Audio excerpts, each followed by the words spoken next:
এক গ্রামে আসিফ নামের একটি ছেলে ও তার মা বসবাস করত।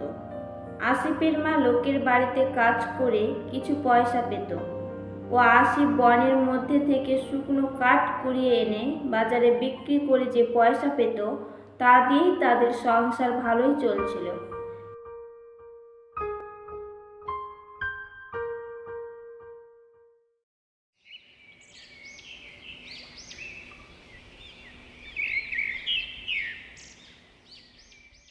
মা, ও মা, আমি বনে গেলাম কাঠ কুড়োতে।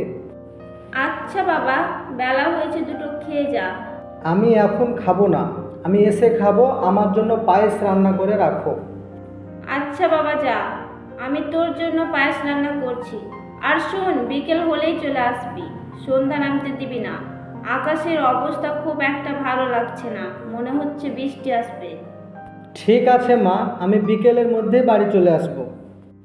এই বলে আসিফ বনের দিকে হাঁটতে শুরু করলো। আজ সকাল থেকে আকাশের অবস্থা ভালো না, যখন তখন বৃষ্টি আসতে পারে। তাড়াতাড়ি বনের মধ্যে ঢুকে কাঠ কুড়িয়ে বাড়ি ফিরতে হবে।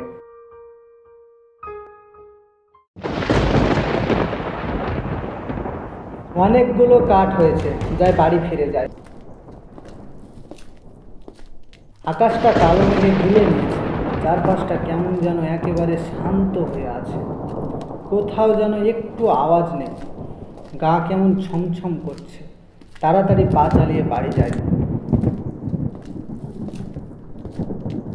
পিছন দিয়ে কি চলে গেল মনে হলো। আল্লাহ আকবার, আল্লাহ আকবার, আল্লাহ আকবার, আল্লাহ আকবার, আল্লাহ আকবার, আল্লাহ আকবার।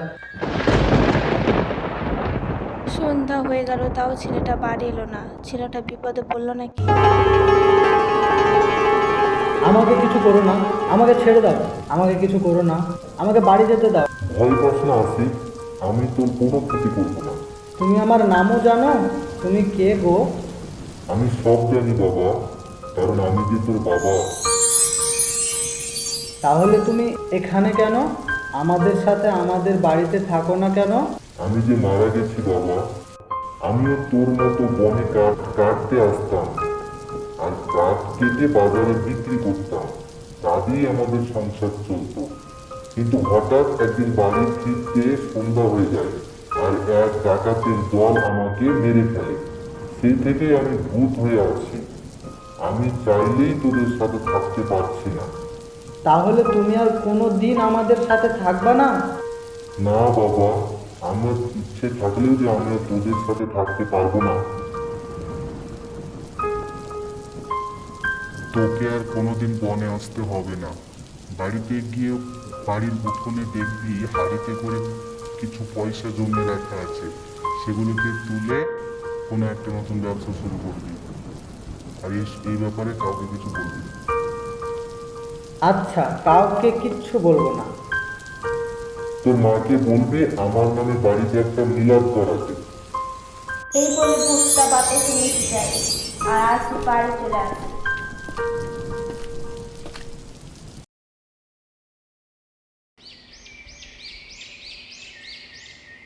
ও বাড়িতে একটা মিলাদ করায়।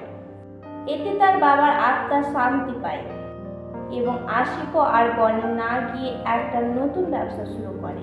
কিছুদিন পর আসিফ ব্যবসায় অনেক লাভ করে এবং তাদের জন্য সুন্দর একটা বাড়ি বানায়। তারপর থেকে তারা সুখে শান্তিতে বসবাস করতে শুরু করে।